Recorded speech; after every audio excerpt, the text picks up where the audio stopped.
How should I respond to someone who posed the following scenario? A non-believer murders another non-believer, and eventually the murderer dies. Now, neither of them repented and placed their faith in Jesus, meaning they will both end up in hell. How is that just? Okay, so I see the question here. It's like, wait a minute. If some guy kills another person, well, obviously this guy's a murderer. This guy's just a victim. But if both of them don't ever accept Christ, they both end up in hell. So they end up getting the same punishment. How is that just? It seems unjust, in other words.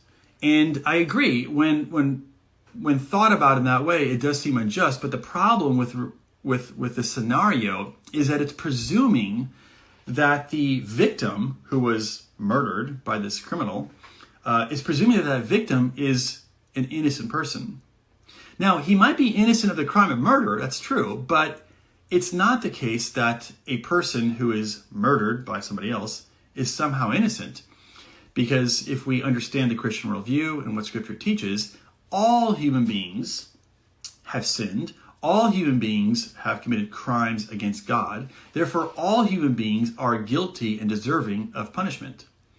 So even though the victim who was unjustly murdered, well, that's redundant, but who is unjustly killed, even though, they didn't commit the crime of murder, they're still guilty before a holy God who expects perfection. So, in that sense, they both deserve to be punished for their crimes. It just happens to be that one was a murderer and maybe the other guy wasn't. So that's why it's just. Both have committed crimes against God. Both deserve to be punished. Now, what's interesting about this is it reminds me of an opposite but related scenario that C.S. Lewis talks about in the movie, in the book, The Great Divorce, where you have, so C.S. Lewis is talking about this guy, he's an employer, and one of his employees murders this other person. And in the afterlife, it turns out that the employer is in hell, and he goes to visit the people in heaven. And this employer, while he's in heaven, sees his employee, who was the murderer. And he's like, well, wait a minute, what are you doing here? You're a murderer, and you're in heaven. And, of course, the dialogue ensues, and the employer's like, if anybody deserves to be here, it's me. I'm the one who kind of lived a very honest and fair life, and you're the one who murdered somebody. Why are you in heaven? And of course, the point is that, well, if someone receives a pardon for the crimes they've committed against God, well, then they would reasonably be pardoned and not sent to hell, which is like a punishment. And so, in other words, what's really going on here is the question, well, what's the reason why someone goes to heaven, or what's the reason why someone goes to hell? Okay.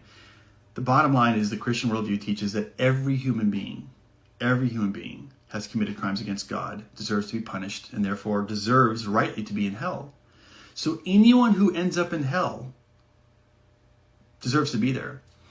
Now, God, of course, creates the world, and he creates humanity, and he loves his creation. He doesn't want any one of us to end up in hell. And so what does he do?